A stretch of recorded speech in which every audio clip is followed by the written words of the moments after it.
همه ویدیوهام اینجوری شروع میشن از این بعد. بذار اینم ببرم، خیلی بده. میدونی امروز میخوام راجع به چی حرف بزنم و به چی گیر بدم؟ به موسیقی، به رپرهای نسل جدید میخوام گیر بدم. درست حد زدی. آقا مسئله چیه؟ مسئله اینه که آقا موسیقی یک چیز سلیقه‌ایه. هر کسی میتونه به هر کوفتی که میخواد گوش بده و 99% ما آدما وقتی ازمون میپرسن که موسیقی چی گوش میدی، معمولا میگیم که من همه چی گوش میدم، چون واقعا هم اینجوری. الان تو گوشی هممون سنتی داریم، راک و متال داریم، رپ داریم، خارجی داریم، ایرانی داریم، همه چیز گوش میدن تقریبا. خب مسئله اینجاست که جدیدن در رسانه های مختلف رپ نسل جدید با رپ نسل گذشته خیلی مقایسه میشن. آقا من کلیت حرفم اینه که این مقایسه غلطه. خب اصلا پیامی که میخوام بدن با هم دیگه فرق داره. خب من کاملا انتقادهایی که طرفدارهای رپرهای نسل یک و اینا دارن به رپرهای نسل جدید و اون انتقادا رو همشون رو میپذیرم. این که آقا کار مصرفی تولید میکنن، کار بی محتوا تولید میکنن، کارشون وایبو داره. آره منم اون وایبه رو میگیرم. منم وقتی مثلا میخوام یکم چه میدونم یکم حالم خوبه و فلان، میام از اونا گوش میدم. یکم میخوام گندگوزی خونم بره بالا، میام از اونا گوش میدم. اوکی، نه زیادا. توی گوشی من مثلا 10-15 تا شاید از اونا آهنگی داشته باشم مثلا. بحث اینجاست که کار مصرفیه. کار مصرفی یعنی چی؟ یعنی تو گوش میدی نهایتاً 1 ماه، نهایتاً 2 ماه. هیچ کدوم از این رپرهای نسل جدید شما نمیتونید تا سالهای سال اون ترکی که امسال دادن رو گوش بدین و ازش لذت ببرین یا چیزی ازش بهتون اضافه بشه.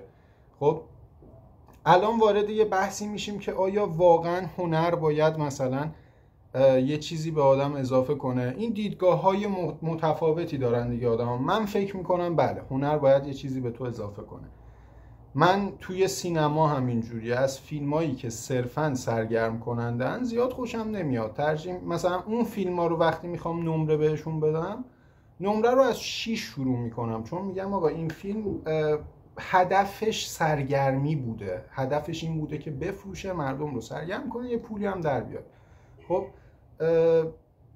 توی موسیقی هم همینه. من ترجیح شخصیم اینه که کاری گوش بدم که مصرفی نیست، کاری که پشتش یه طرز فکری هست، یه چیزی به تو اضافه میکنه، حداقل باعث میشه تو 5 دقیقه درباره شعرش فکر کنی. خب که توی رپرهای نسل جدید این رو نمیبینیم. رپرهای قدیمی رو ما به خدا، من الان سال 2025 آلبوم اشتباه خوب بهرام رو وقتی گوش میدم هنوز چیزای جدید ازش متوجه میشم، هنوز چیزای جدید یاد میگیرم. یا آلبوم های سورنا مثلا دیگه، قولهای من سورنا و بهرام و فرشادن و بخوام مثلا وایبشم بگیرم فدایی گوش میدم. اوکی، رپ نسل جدید هم دارم تو گوشیم، گوش هم میدم، ولی بپذیرید که 10 سال دیگه هیچ کدوم از این ترک ها رو قرار نیست به یاد داشته باشید. اینا وایب دارن ولی ماندگار نیستن. جریان ساز هستن، یه جریانی ساختن، یک چیزی رو متحولش کردن، یه موج جدیدی وارد کردن، ولی ماندگار نیستن. 10 سال دیگه شاید باز هم بخونن، ولی اونقدری که امروز ارزش دارن ارزش نخواهند داشت. آهنگ هایی که امروز میخونن 10 سال دیگه کسی اون آهنگ یادش نخواهد بود. پس میخوام بگم که اینا با توجه به چیزایی که گفتم اصلا قابل مقایسه نیستن. و آقا موسیقی یه چیز سلیقه‌ایه. به من و تو چه کی چی گوش میده؟ واقعا به من و تو چه که کی چی گوش میده؟ من اصلا دلم میخواد بهنامبانی گوش بدم، به تو چه؟ تو میخوای مثلا دورچی گوش بدی، به من چه؟ دورچی خوبه.